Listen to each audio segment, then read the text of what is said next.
तो म्हणतो एक लक्षात ठेव, इथे राहिलो काय आपण आणि कुठेही गेलो काय, पळसाला पानं 3च असतात. 200 कणकीच्या वर आपल्याला मिळणारच नाही. 5 घरात 200 कणिक मिळत होती. सगळं गावभर मागतो तरी 200च कणिक मिळते.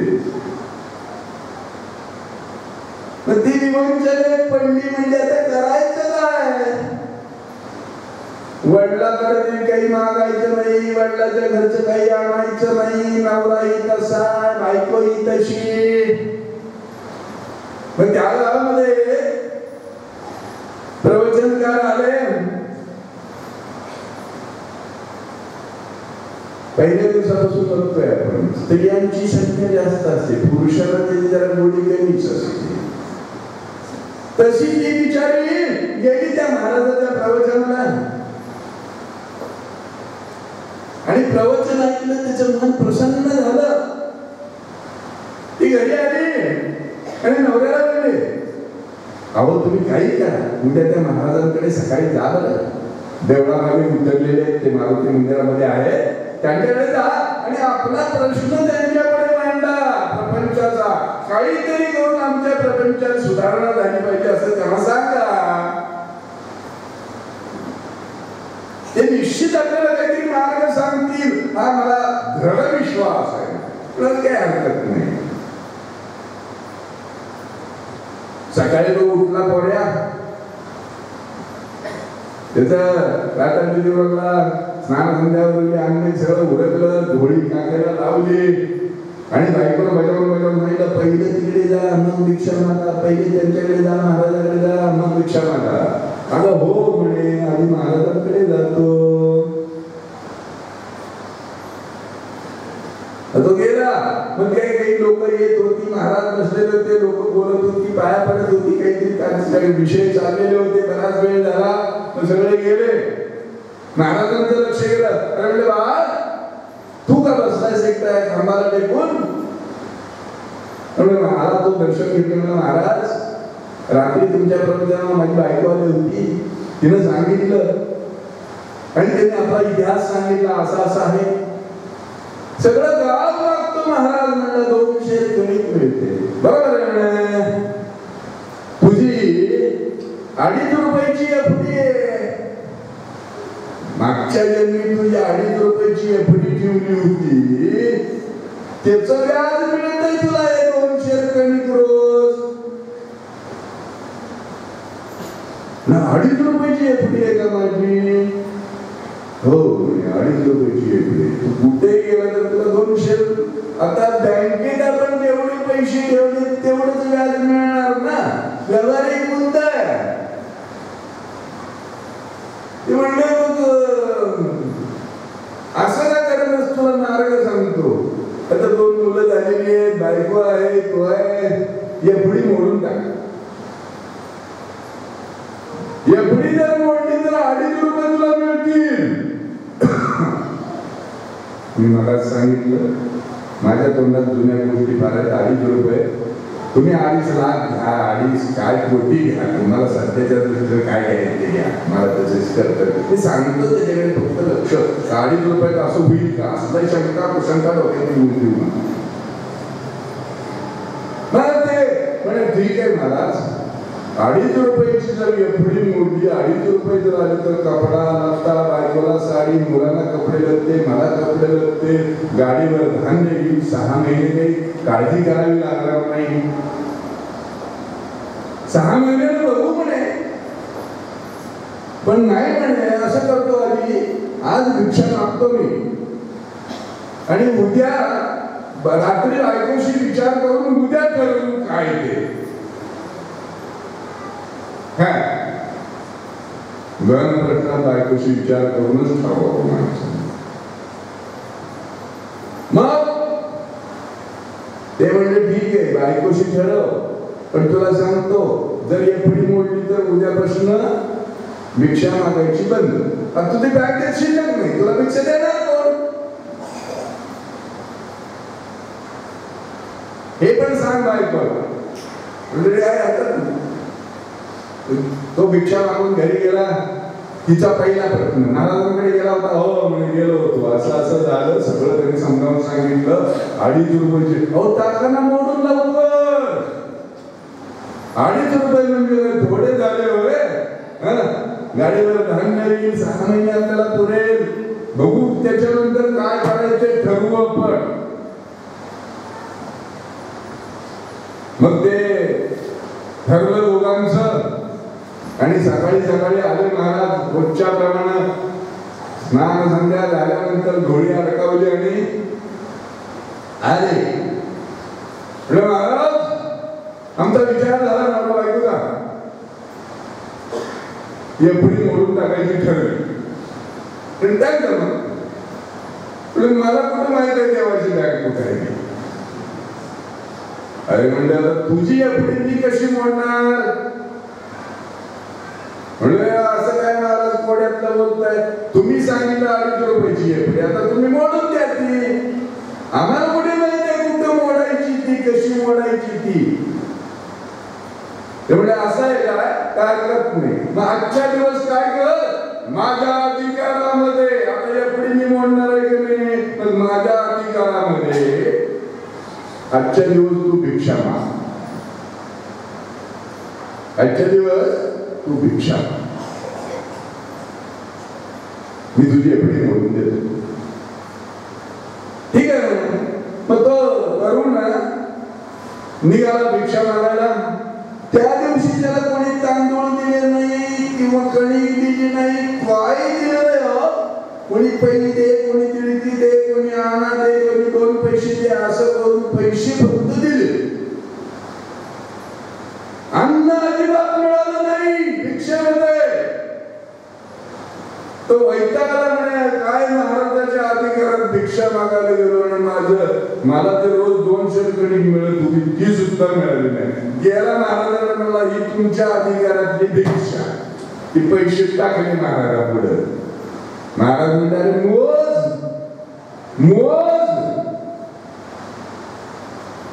काय म्हणलं मला कणिक मिळाले नाही, काही नाही, काय मोजू. अरे मोज बेटा, ते पैसे मोजले बरोबर 2.5 रुपये होती. ही तुझी एफडी मोडली आणि त्यातले 8 आणे उचलले कमिशन म्हणून नव्हे. बरं आपल्याला घेतलं की विचार महाराज हे कमिशन आज कमिशनची जिकडं तिकडं सवय लागलेली आहे. पगार कमी आहे म्हणून शान खायचं, त्याला कमिशन म्हणायचं. अशी पद्धत काही त्यावेळेला अस्तित्वात नव्हती. मग 8 आणे उचलले. महाराजांनी म्हणले सांगितलं बेटा त्या 8 आण्याचा पहिल्यांदा दान धर्म कर. गरजवंताच्या ठिकाणी 8 आणे खर्च कर. ज्याला भूक लागली त्याला दे. अन्नदानाच्या ठिकाणी दे. ज्या ठिकाणी घरे तुला अन्नदान कुठेही तुला, पण अशा खऱ्या खऱ्या ठिकाणी हे 8 आणे खर्च कर. आणि या 2 रुपयाचं सामान घेऊन घरी जा. मग ते गेलं. मग ते कोई पोराला सक्षील होता, त्याला पहिल्यांदा 8 आण्याचा दान धर्म केला आणि 2 रुपयाचं सगळं काय बायकोला साडी, पोरांना कपडे, स्वतःला कपडे आणि भरपूर म्हणजे चांगलं चांगलं सामान घेतलं. हरभऱ्याला गूळ, अमुक तमुक सगळं काही धान्य घेऊन, किराणा घेऊन तो आपला गेला घरी. गेल्यानंतर बायकोला आनंद झाला. नवी कोरी साडी 9 वारी नेसली, त्याचा एक सुगंध निराळाच असतो. नवीन साडीचा सुगंध येतो, माहित आहे का? कधी अनुभवलाय का माझा बहिणीने? साडीला सुद्धा एक सुगंध असतो. तर त्या सुगंधामध्ये तिनं अशी अतिशय उत्तम असा स्वयंपाक केला. पोरावानाचा, पोरांनी नवीन कपडे घातले, छानपैकी सगळ्यांनी मिळून बसून भोजन केलं. पहिल्यांदा पूर्णावरणाचा स्वयंपाक झाल्यानंतर मला बाळासाहेब त्यांनी यथेच्छ जेवण केलं आणि रात्रीचे दाराडूर झोपले. पण याला कुठं झोप येती? एफडी मोडली. आता उद्या काय करायचं? उद्यापासून भिक्षा मागायची नाही. नुसतं 6 महिने बसून खायचं का? त्याला बसून खायची सवय असती तर तो पहिल्यांदा घर जावई झाला असता. लक्षात ठेवा, तो घर जावई व्हायलाच तयार नव्हता. म्हणजे बसून खायची त्याची इच्छाच नव्हती. तो रात्रभर तळमळत राहिला, या कुशीवरून या कुशीवर, या कुशीवरून या कुशीवर. सकाळी उठला लवकर, प्रातःविधी उरगला, अन्नी उरगला, स्नान संध्या करून तो आपलं झोळी टाकावून सवयीप्रमाणे पडिले वळ नाही तरी असं कळलं, सवयीप्रमाणे झोळी अडकवली आणि महाराजाकडे गेला. महाराजाकडे गेला, म्हणलं महाराज काय म्हणे, उत्तम जेवण झालं ना, रात्रभर सुखानं झोपलास ना? मी नाही महाराज, बायका मला सुखानं झोपली. ते आमच्या चेहऱ्यावर अतिशय आनंद ओसांडत होता. नवीन नवीन कपडे घातले, पण मी रात्रभर तळमळतो महाराज. ते आजच्यापासून करायचं काय? तुम्ही तर सांगितलं एफडी मोठी आता भिक्षा मागायची नाही. बेटा आजच्या दिवस माझ्या अधिकारात भिक्षा मागायला जा. चाल, अजून 2 दिवस मी इथे माझ्या अधिकारामध्ये तू भिक्षा मागायला जा. त्या दिवशी तो गेला भिक्षा मागायला. त्याला 500 कणिक, 500 कणिक आणि 3 रुपये दक्षिणा मिळाली. मग त्यांनी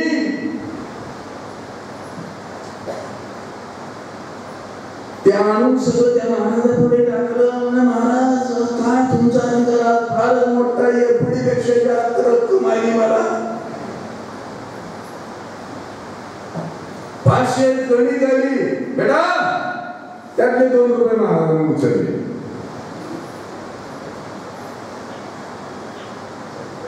बेटा त्या 2 रुपयाचा दांडा नको, आणि या 300 कणिक दानधर्माला देऊन.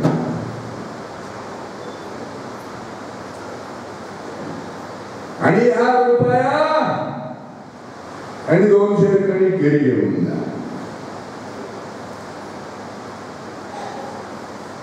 त्याला अतिशय बरं वाटलं. म्हणजे काय फारच छान. मग परत त्याला महाराज आता उद्यापासून भिक्षा मागायची का नाही? बेटा तू येत नाही, उद्याच्या दिवस मी आहे इथे, उद्या भेट घ्यायला ये माझी. आणि मग तो गेला, त्यानं तो दानधर्म केला. दुसऱ्या दिवशी परत आला. आल्यानंतर महाराज म्हणले, बेटा आज फक्त तू माझ्या अधिकारामध्ये भिक्षा मागायची, उद्यापासून भिक्षा मागायची नाही. उद्यापासून भिक्षा मागायची नाही. आजच्या दिवस माझ्या अधिकाराने माग. मग त्या दिवशी त्याला 5 रुपये दक्षिणा मिळाली, 10 शेर कणिक मिळाली वगैरे वगैरे. आणि त्या पद्धतीने त्यांनी त्याला दानधर्म कर. मी जी तुला दीक्षा दिलेली आहे की तुझ्या कमाईतला 10% भाग तू दानधर्मासाठी खर्च कर, म्हणजे तुझी एफडी आपोआप तयार होत राहील, ती पुढच्या जन्मी तुला उपयोगी येईल. तर आपल्या आयुष्यात असं दानधर्म करतो का? आपली कमाई कशी आहे आपण बघतो का? बऱ्याच जणांना मी सांगितलं, खरोखर तुमच्या कमाईला 1 रुपया कमवत असाल तर 10 नवे पैसे दान धर्मासाठी खर्च करा आणि अनुभव घ्या. दान आणि धर्माविषयी आपले जे विकृत विचार आहेत, हे उपट समूह आहेत, फुकट खाणारे, अमुक आहे तमुक आहे, ही आपली अहंकाराची भाषा. आम्ही कमवतो, आम्ही कष्ट करतो आणि हे फुकटचं खाणाऱ्याला काय जातं वगैरे वगैरेची मुक्ता फळ आपल्या तोंडातून बाहेर पडतात. माय बाप्पा गो, आपण उदासीन आहोत, दान धर्म देव आणि रामाचं नाव घ्यायला उदासीन आहोत. रामनामाची एफडी तयार करायची आहे आपल्याला. म्हणून अखंड रामनामाकडे जाण्यासाठी आणि ते यावलीला येऊन तुम्ही ते दान